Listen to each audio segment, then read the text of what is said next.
ప్రభుత్వమేమో లేదు అని చెప్తుంది అధ్యక్ష.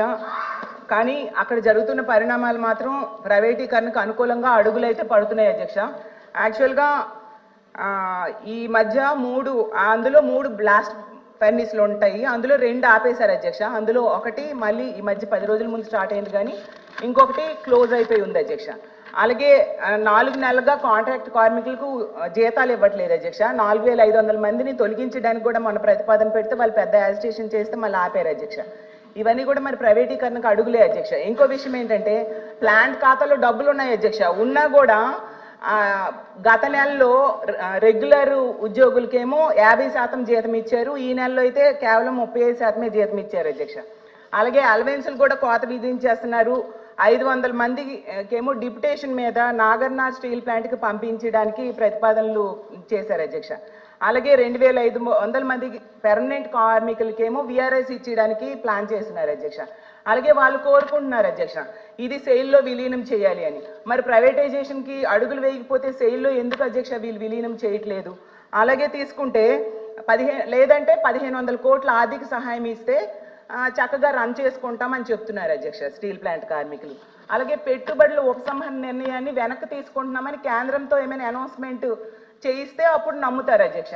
మరి వాళ్ళు 1300 రోజులుగా దీని మీద యాజిటేషన్ చేస్తున్నారు అధ్యక్ష. యాక్చువల్గా ఎన్నికల టైంలో చంద్రబాబు నాయుడు గారు, పవన్ కళ్యాణ్ గారు ప్రజలకైతే హామీ ఇచ్చారు అధ్యక్ష మా ప్రైవేటీకరణ ఆపుతామనేసి. స్టీల్ ప్లాంట్ అనేది అసలు ఒక్క ఉత్తరాంధ్ర కాదు అధ్యక్ష, స్టేట్ మొత్తానికి ఆంధ్రప్రదేశ్ రాష్ట్రానికి ఒక సెంటిమెంట్ అధ్యక్ష. అసలు దీనికోసము 32 మంది ప్రాణత్యాగాలు చేశారు అధ్యక్ష. నేను అడుగుతున్నాను, సరే వీళ్ళు లేదు అని చెప్తున్నారు, మరి లేదు అన్నప్పుడు ఈ 1500 కోట్ల ఆర్థిక సహాయం కోసం కేంద్రం దగ్గర ఏమైనా ప్రతిపాదన పెట్టారని అడుగుతున్నాను అధ్యక్ష. ఎందుకంటే కర్ణాటకలో తీసుకుంటే కుమారస్వామి గారు భద్రావతి స్టీల్ ప్లాంట్కి ఏమో 30,000 కోట్లు తెచ్చుకున్నారు అధ్యక్ష. 2 ఎంపీలే ఉన్నారు. మనకి 31 మంది ఎంపీలు ఉన్నారు. కూటమి ప్రభుత్వం కేంద్రంలో కూడా ఉంది అధ్యక్ష. సో ఇది ప్రైవేటీకరణ దిశగా జరుగుతున్న అడుగులను ఆపాల్సిన బాధ్యత ఈ ప్రభుత్వం మీద అయితే ఉంది అధ్యక్ష. అలాగే వైజాగ్ స్టీల్ ప్లాంట్తో పాటు ఛత్తీస్గఢ్ స్టీల్ ప్లాంట్కి కూడా కేంద్రం ప్రతిపాదించింది, కానీ ఎన్నికల టైంలో ఆపేశారు అధ్యక్ష. మన స్టీల్ ప్లాంట్కి మాత్రం అవేం ఆపట్లేదు. అసలు కాంట్రాక్ట్ కార్మికులు కుటుంబ సభ్యులు వాళ్ళకి జీతాలు ఇవ్వకపోవడం వలన చిన్న బడ్డీ కొట్లు నడుపుకుంటూ బ్రతుకుతున్నారు అధ్యక్ష. కాబట్టి అసలు మన ప్రభుత్వం, ఈ కూటమి ప్రభుత్వం, సీఎం గారు ఏమైనా లేదా డిప్యూటీ సీఎం గారైనా ప్రధానమంత్రి గారితో మాట్లాడారా ప్రైవేటీకరణ ఆపమని?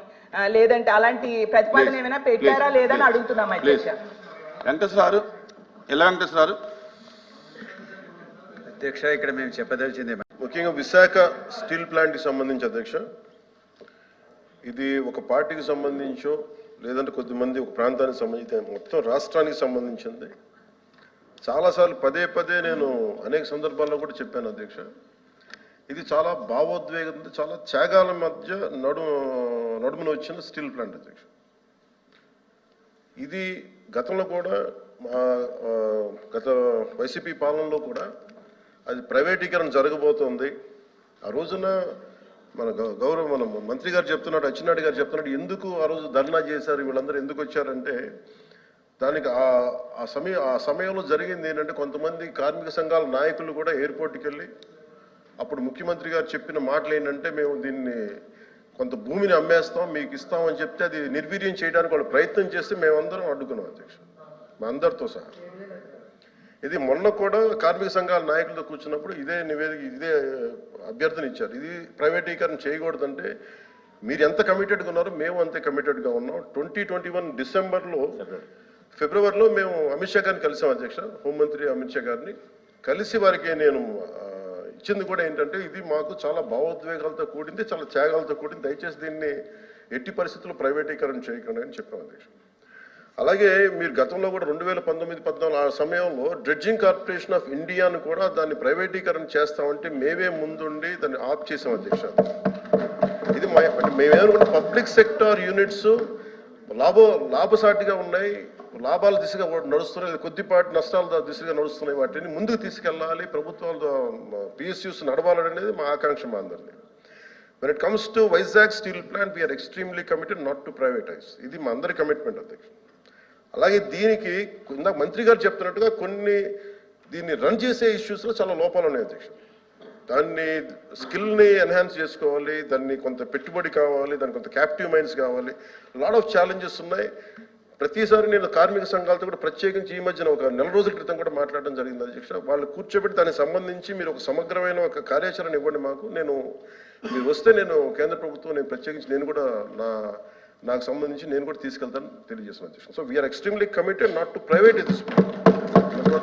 I hope you're all satisfied. Okay. LOP గారు కూర్చో.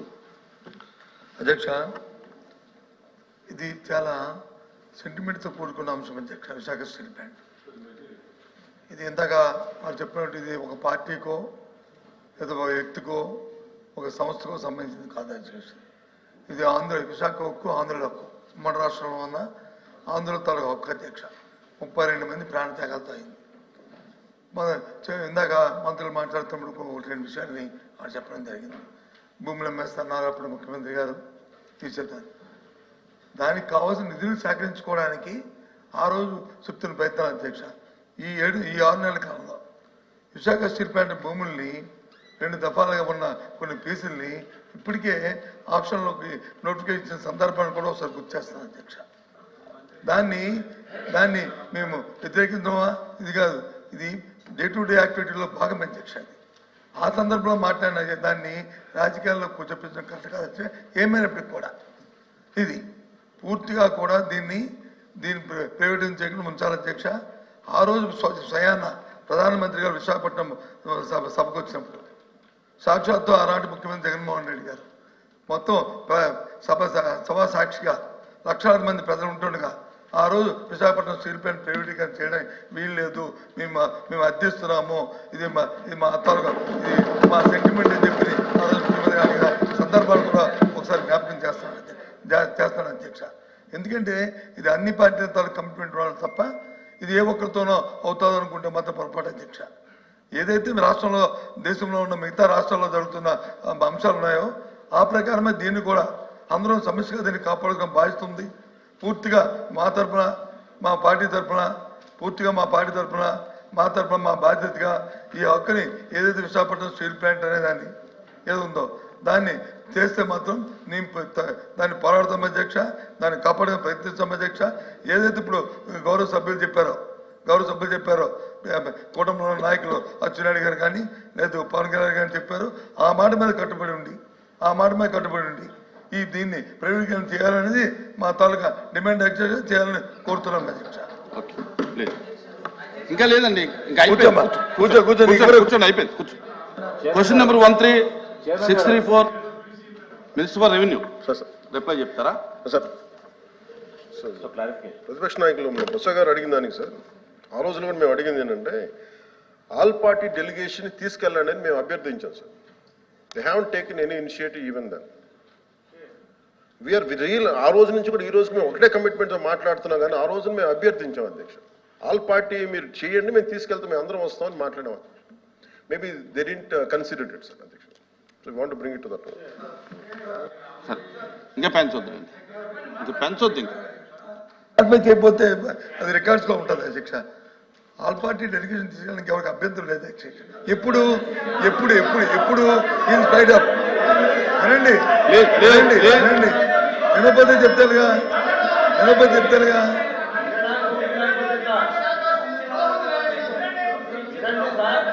వినండి దయచేసి వినండి. రామారావు గారు వినండి. వినటానికి అభ్యంతరం ఏముంది? ఆ రోజున్న ప్రభుత్వానికి ఆపే శక్తి లేకపోయినప్పుడు ఆల్ పార్టీ డెలిగేషన్ రావాలని మాకు ఆ శక్తి ఉంది. అది ఉంది కాబట్టి ఎందుకు ఇవాళ దయచేసి అది చేయమని చెప్పి రిక్వెస్ట్ చేస్తున్నాను. కూర్చోండి సార్. అచ్చెన్నాయుడు గారికి పెంచకండి. కూర్చోమ్మా.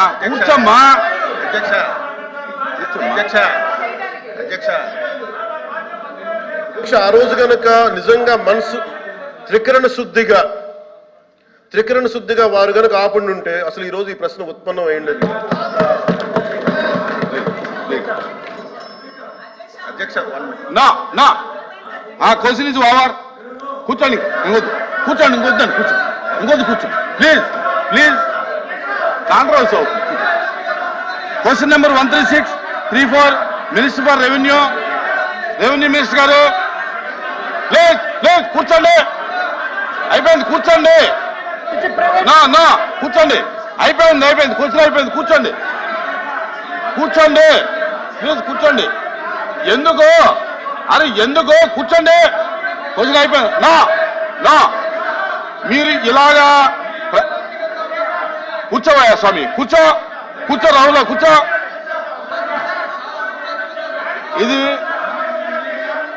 ఇది బ్యాడ్ ప్రాక్టీసు, ఇది బ్యాడ్ ప్రాక్టీసు. నా ఇది బ్యాడ్ ప్రాక్టీసు. నా నా ఇలాగ మీరు బెదిరిస్తే మైక్ ఇస్తాననుకోవటం అది అసంభవం. మీరు ఈ రకమైన ప్రాక్టీస్ మానేయండి. మీరు ఈ ప్రాక్టీస్ మానేయండి.